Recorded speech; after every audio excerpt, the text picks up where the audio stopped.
let's talk about function inverses. So here I have a couple examples. This is actually a function. It's not written as an equation because remember, a function is just a collection of ordered pairs. And it an infinite collection of ordered pairs, you have to express it using an equation. But because this is finite and it's a very small collection, I just listed it like this. And I use such a simple example for an illustration. So in order to find, first of all, in order for a function to have an inverse, it has to be one-to-one. In other words, there can be exactly one y for every x, and similarly, there has to be one x for every y. So here we can see that 1 is sent to 2, and -3 is sent to 8. And if this had been a 2, it would not have been one-to-one because we would have had 1 going to 2 and -3 also going to 2. But because each x has one y and vice versa, this is a function that is one-to-one and has an inverse. So what is the inverse? Well, to find the inverse of a function, we simply interchange x and y. So that's why I picked such a simple example to show you how simple it is to find an inverse. So here we have 1, 2, and if the x equals 1, y equals 2, and if we're going to interchange x and y, then the point is going to be 2, 1 in the inverse. And so -3 and 8 are going to become 8, -3. Now, the interesting thing about this is if you compose a function with its inverse, your input is exactly your output. So for example, if 1 is my input and then the output is 2, well, composing that with f inverse, 2 then gets sent to 1. So ultimately with the composition, 1 gets sent to 1, and similarly -3 gets sent to -3. So that's why I picked this simple example to show you what is happening with a function inverse. It's just that the inverse does the opposite or the reverse. So the input becomes the output and the output becomes the input because the x and y's are switched. Now let's look at a more elaborate example. Here we have a function. I can't possibly list the ordered pairs of this function. So y, remember f of x equals x squared just means that y equals x squared. But this the relationship between x and y is described by this equation. So let me go ahead and graph this function. This is a parabola. And some of the points on this function are, well, it passes through the origin, and then 1, 1 is a point. So I'm just going to write these down for purposes of discussion here.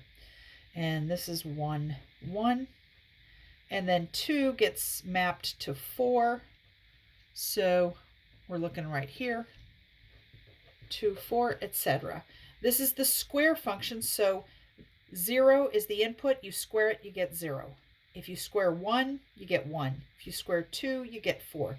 So you can see how this graph represents the relationship here. And then we have the negative side. The problem is this function is not one-to-one. And so therefore, f of x equals x squared does not have an inverse. I can fix that problem though. Let's just take this piece away, okay? Now this function is one-to-one. In other words, it passes the horizontal line test. Okay, so the problem before is here at -2, this point here is -2, 4. 2 got sent to 4, but so did -2. Both of 2 and -2, when you square them, you get 4. And that's why the function's not one-to-one. In other words, it does not pass the horizontal line test. If I draw a horizontal line, it intersects twice. So that's why we have to get rid of this piece. Well, how do we do that? Well, we just specify then that the domain is going to be the set of all x such that x is greater than or equal to 0. Okay? Another way of writing that in interval notation is we want to include 0, so we use the square bracket, and then we say from 0 to infinity. This is interval notation. So once we restricted the domain, now what is the inverse of this function? Well, if you switch x and y, here 0, 0 stays the same point, and same with 1, 1. But if you switch 2, 4, it becomes 4, 2. So let me go ahead and plot that. It's right about there. And you can see that I'm going to draw it in green here so we have a different color. You can see the inverse is the mirror image of this function across the line y equal x. So here's the line y equals x, and it passes through the origin, passes through 1, 1. And basically we're just taking this and reflecting it across that line. And that amounts to interchanging x and y, and that's exactly what we've done. So what is this function, by the way? You might recognize that as the square root of x. So f inverse of x is the square root of x. Now let's suppose I didn't have this graph and I wanted to find the inverse of a function. How would I go about doing that? Well, let me do another example. And I'm not going to graph this one. I'm just going to write the equation. So for example 3, we have y equals 3x minus 1. It's just simply a linear function. F of x equals 3x minus 7.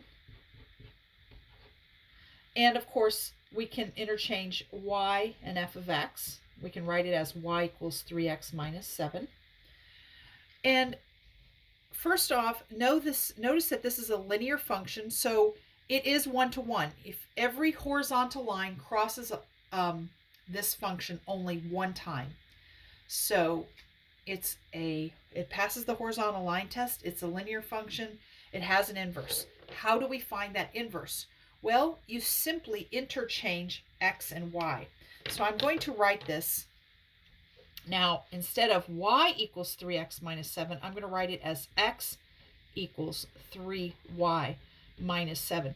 I've done exactly what I did up here. Here I had only 2 ordered pairs, so I didn't have to write an equation, and I just interchanged x and y. Well, that's exactly what I'm doing here. But what is this equation in function notation? In order to write a function as in function notation, is you have to replace y equals f of x, but first you solve for y. So I'm going to go ahead and solve for y here. I'm going to add 7 to both sides of the equation. So I get x plus 7 is equal to 3y.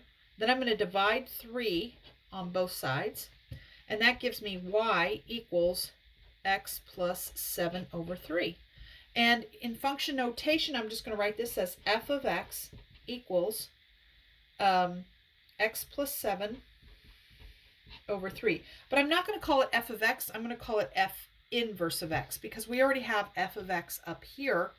And by the procedure that I just showed you, this is in fact the inverse of f. So this is the notation I'm going to use, f inverse of x.